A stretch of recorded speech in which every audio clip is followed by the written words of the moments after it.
So I got a haircut. I asked for a trim and I got a whopping 4 inches off. First, I wasn't okay with this, but then I started thinking and I realized everything would be just fine because I'd be just like Aelin after Air Fire. Hopefully it looks a tad better than Aelin's did after catching on fire in the middle of her fight with the Vogue Princess. Hello everyone, my name is Milla and today we're going to be discussing and reviewing my most anticipated book of the year. The one, the only, Queen of Shadows by the lovely Sarah J. Maas. I actually had the pleasure of meeting Sarah J. Maas this month, which was absolutely amazing. I should be making a video about this sometime in the near future. If you guys are huge fans of the series like I am, then you know the pain that I went through waiting for this book to release. After the events of Air of Fire, this book and the possibilities that it holds were on my mind for the whole freaking year, torturing me with the infinite possibilities of just how things could go down. But now the waiting's over, and I've successfully made it through this book alive. And let me tell you, this book did not disappoint at all. In fact, it's probably my favorite of the series so far.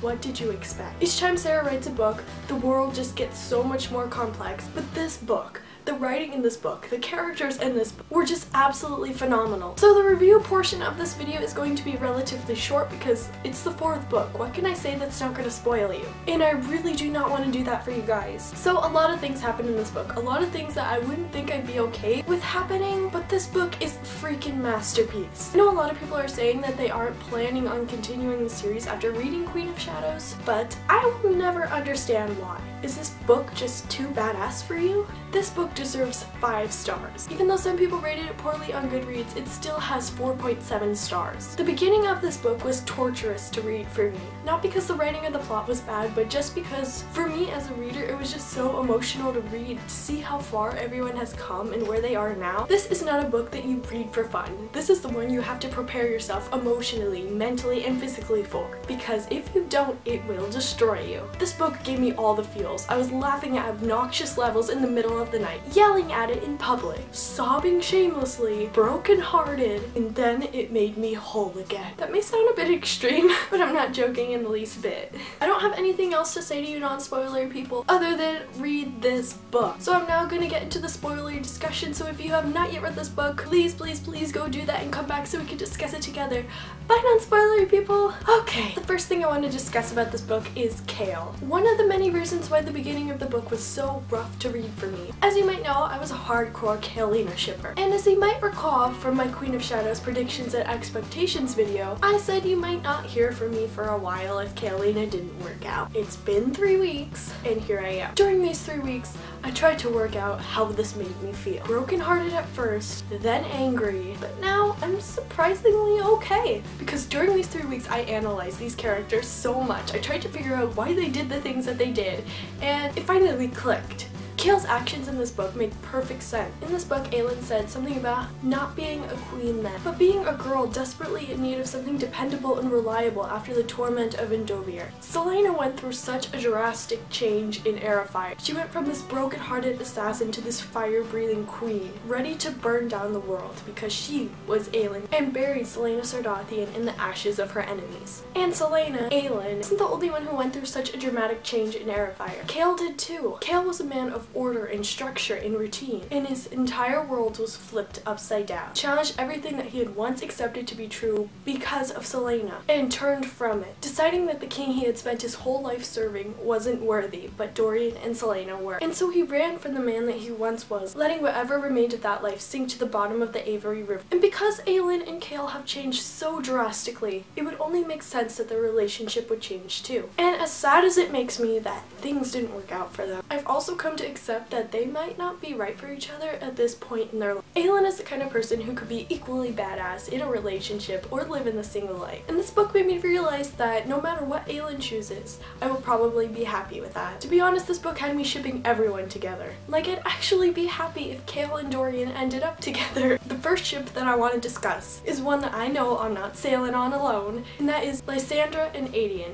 Oh my gosh, I ship this so hard. They are perfect for each other. They are both powerful, confident, badass, and I would be very disappointed if they didn't become canon in book 5. Okay, what is going on between Dorian and Manon? Because I swear I saw a spark. Dorian and Manon are two very, very different people, and I never would have thought I'd ship them together. But I think they could actually make it work. They've both been through such similar experiences, facing their inner darkness, accepting a new side to themselves, Dorian with his magic, Manon with her emotions. Then we have Chaol and Nezrin. Was the whole Nezrin thing really necessary? Right after my heart is ripped apart and my ship sinks to the bottom of the ocean, Chaol is already in a relationship with Nezrin. I honestly could care less about Nezrin. She was kind of just there, like a mosquito buzzing in my ear. I just wanted her to go away. But I've also been thinking about her character in these 3 weeks, and I realized that she was kind of necessary in this book. I guess it was important for Nezrin to be there and help Chaol see past his whiny ass demands and realize that no one cares about what's best and most convenient for Chaol,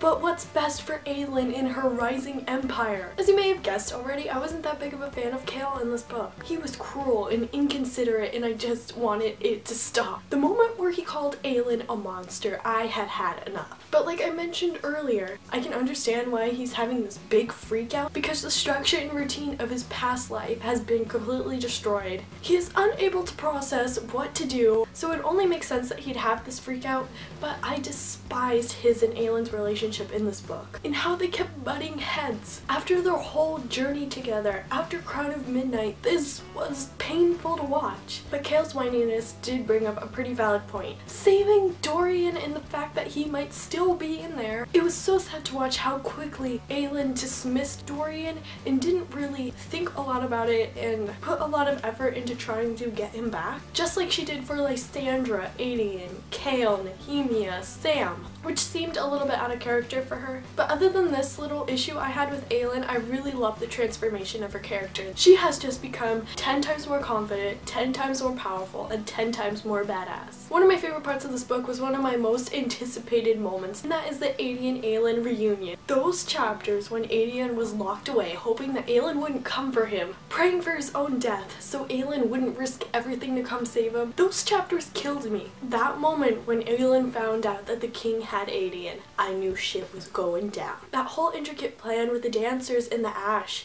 gave me goosebumps. It was just so gorgeous and chilling. And once Aelin did rescue Aedion, it was just so sweet to watch how their relationship progressed and how she wouldn't leave his side until he was all better. My heart, I've never been so happy. But then he had to go and mention the blood oath, and then my heart shattered into a million pieces. Of course Aelin would have this freak out and wouldn't be able to break it to Aedion until Rowan showed up. Speaking of Rowan and Aedion, I was laughing so hard when Aedion had his little fanboy moment when Aelin told him that she knew Prince Rowan. Oh my gosh, you know Prince Rowan? Yeah? Fae Prince who took down an entire army with the leg of a table, Prince Rowan? I guess?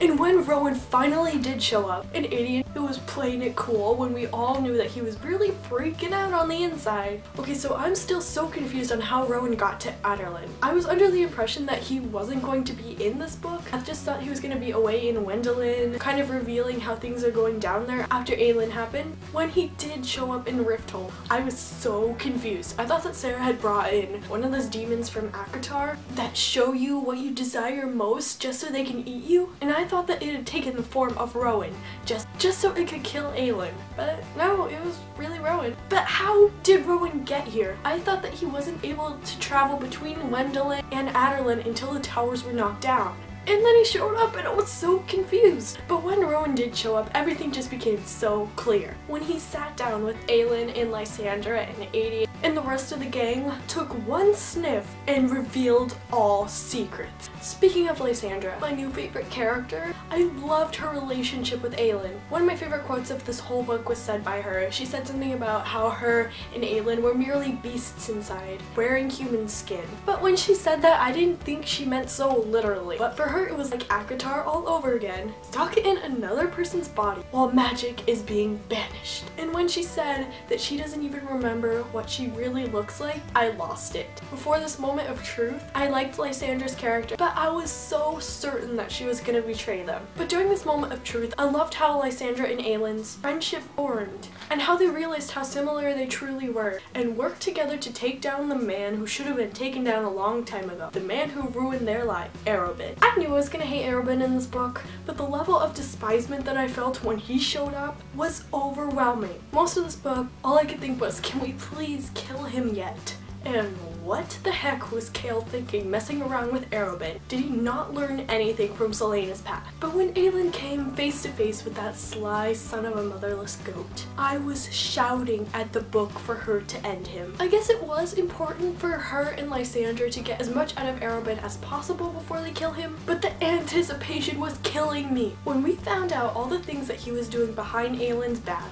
how he requested those things be done to Sam, and worst of all, when he slipped that freaking ring onto her finger. When he pulled out that ring, I started freaking out. I was yelling at the book. Threw my book onto the ground and started yelling at it, sobbing my eyes out for like an hour, only one thing running through my mind: so this is how it ends. And then when I was ready to face the world again, picked my book up and read the next page and realized the ring was a fake. I can just imagine Sarah laughing evilly while writing this part of the book, knowing that she has our hearts, her hands, and knowing exactly how it's going to affect us. Once Arobin really did die, I was so happy when it was revealed that Aylin burned Arobin's wills and wrote new ones so Lysandra could be free, and how they now had enough money to fund their army. My second favorite part of this book would definitely have to be when Manon and Aylin meet. That moment when Kale wandered off on his own and thought it was a good idea to go find and save Dark Dorian, surrounded by dozens of bloodthirsty witches and their wyvern, and doesn't even think that it might be somewhat dangerous. That battle between Aylin and Manon was the most epic thing I've ever read. It was so far better than anything I could ever imagine. How they practically destroyed that whole place, and how Aylin could have killed Manon, but then she saw Manon's cousin and realized that the witches did actually have feelings and decided to spare her life. Well, I could finally understand how they're gonna get on the same side, and I was just applauding during that moment when Aylin pulls Manon back up and lets her live, and how Manon realizes that she's in debt to Aylin now. It's just so beautiful. Something I really wasn't expecting to happen in this book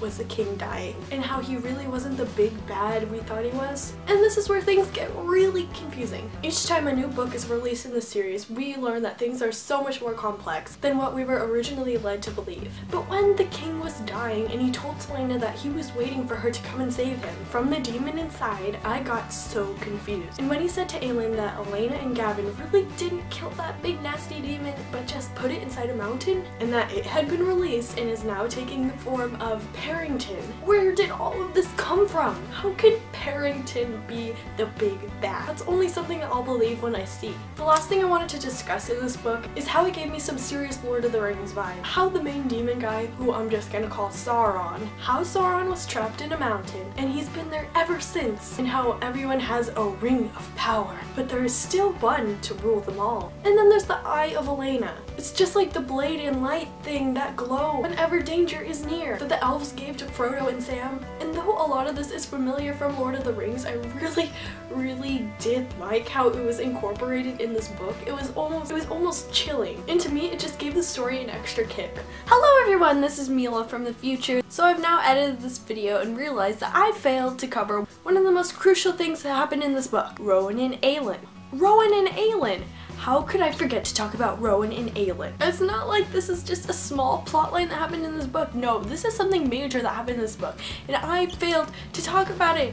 What? Why? How? I don't know. As I mentioned before, I was pretty surprised when Rowan did show up, but I was even more surprised when he started kicking things off with Aylin. But my heart had just been shattered. My ship had just been drowned. And as I saw Rowan and Aylin interacting and how they got along together, I saw something click. And at this point in time, I do ship Rowan and Aylin together. I didn't think I would, because in Heir of Fire I really like their friendship. I wasn't expecting that in this book they'd make their relationship more than a friendship, and I really love their friendship in Heir of Fire, because in a lot of books you don't really see the good strong friendship between guys and girls. And that was one of the main reasons that I really love their friendship in Heir of Fire. But now in Queen of Shadows, things have escalated so much. And I have to admit, I do ship them together. They're just so cute together, and every time that they were together, things would just click and things would just look so much simpler and they'd just be so much happier. And that's all I want for Aelin to find is happiness. And like I also mentioned before, whatever Aelin chooses, I'm pretty sure I'm going to be happy and content with that decision. And right now I'm pretty content in the decision that she's made to be with Rowan. And thinking this over, this is the single issue that I'm having with the series so far, is that Selena / Aelin has been with someone new every book. And that's kind of a lot to handle. So I'm kind of hoping that that's something that won't carry on into book 5, because if that does happen, it might be a little bit over the top, but who knows, I'll probably still love it. So much has happened in this book, and honestly, I'm not sure what to expect when book 5 comes out. I hope that you guys enjoyed this book as much as I did. In the comments below, I want to hear your favorite part of this book. Mine would have to be when Aelin, Rowan, and Adian went to Arobyn's house, and when Arobyn answers the door, he makes some snide remark on how that almond perfume smells so good on Aelin. And then here Rowan steps forward and he's wearing it too. I just died of laughter at that part of the book. After everything that's happened in this book, I have no idea what to expect in book 5. So yes, I'd love to hear your thoughts and opinions below. Thank you guys so much for watching, and I will see you guys in my next video. Bye! Hello everyone, my name is Milla, and today I'm going to be doing something that I'm really excited about, and that is telling you guys my expectations / predictions for Queen of Shadows. And strong and powerful. Whoa, I just spilled coffee all over my computer. I got too excited. My babies! You smell distinctly of shapeshifterness.